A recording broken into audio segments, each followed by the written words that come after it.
বাংলাদেশে বিনিয়োগ করতে আগ্রহী ৮০টি সৌদি কোম্পানি। শেনজেন স্টাইলের ভিসা মধ্যপ্রাচ্যেও চালু হচ্ছে, আমিরাতের অর্থমন্ত্রী। বিস্তারিত জানতে ভিডিওটি শেষ পর্যন্ত দেখুন। বাংলাদেশের বিভিন্ন খাতে বিনিয়োগ করতে আগ্রহী ৮০টি সৌদি কোম্পানির তালিকা প্রকাশ করেছে সৌদি কর্তৃপক্ষ। দেশটির পাবলিক ইনভেস্টমেন্ট ফান্ড বাংলাদেশের উন্নয়ন যাত্রায় অংশ নেওয়ার আগ্রহ প্রকাশ করেছে। সৌদি আরব সফররত প্রধানমন্ত্রীর বেসরকারি শিল্প ও বিনিয়োগ উপদেষ্টা সালমান এফ রহমান দেশটির মন্ত্রী ও বিভিন্ন গুরুত্বপূর্ণ ব্যক্তিদের সঙ্গে বৈঠক করেছেন।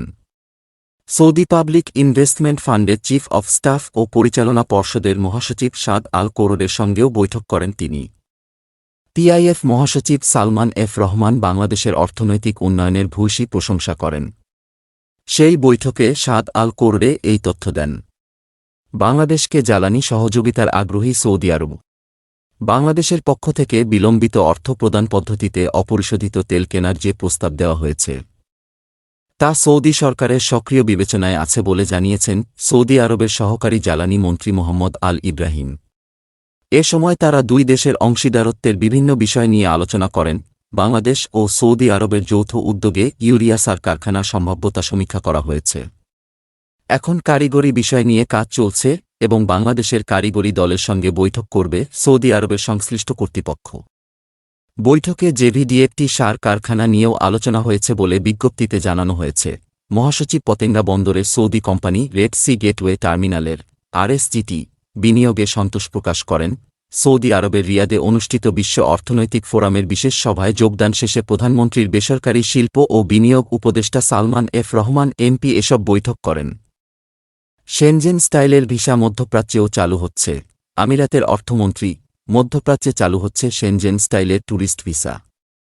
এবার এক ভিসাতেই ভ্রমণ করা যাবে গালফ কোঅপারেশন কাউন্সিলের জিসিসি ৬টি দেশগুলো হল সংযুক্ত আরব আমিরাত, সৌদি আরব, কুয়েত, ওমান, বাহরাইন এবং কাতার। সোমবার এরাবিয়ান ট্রাভেল মার্কেটের উদ্বোধনী অনুষ্ঠানে এই ঘোষণা দিয়েছেন সংযুক্ত আরব আমিরাতের অর্থমন্ত্রী আবদুল্লাহ বিন তৌফ আল মারি। গালফ নিউজ এক প্রতিবেদনে জানিয়েছে, জিসিসি গ্র্যান্ড ট্যুর নামের এই ভিসার অধীনে ৩০ দিনের মধ্যে এই অঞ্চলগুলো ভ্রমণ করতে পারবেন পর্যটকরা। অর্থমন্ত্রী বলেন, এই ভিসা সিস্টেম পর্যটকদের ভ্রমণ আরও সহজ ও আরও সাশ্রয়ী করে তুলবে। এতে করে এই অঞ্চলে আরও বেশি কর্মসংস্থানের সুযোগ হবে বলেও জানান তিনি। তবে কবে এই ভিসা চালু হবে এই নিয়ে কোনো তথ্য জানাননি অর্থমন্ত্রী। একই অনুষ্ঠানে বক্তব্য রাখার সময় Sharjah commerce and tourism authority SCTDA এর খালিদ জসিম আল মিতফাহ জানিয়েছেন, চলতি বছরের শেষে এই ভিসা চালু হবে। তিনি বলেন, আমার বিশ্বাস আগামী ১ বছরে এই অঞ্চলের জিডিপিতে এই উদ্যোগ অনন্য ভূমিকা রাখবে। আল মিতফাহ আরও জানিয়েছেন, শেনজেন স্টাইলের ভিসা হলেও এটির মতো আর্থসামাজিক বা অর্থনৈতিক নয় জিসিসি ট্যুরিজম ভিসা। এটি একটি পর্যটন ভিসা। তাই জিসিসিভুক্ত দেশগুলোতে ভ্রমণকারীদের প্রবেশের জন্য আমরা এটিকে আলাদাভাবে তৈরি করেছি।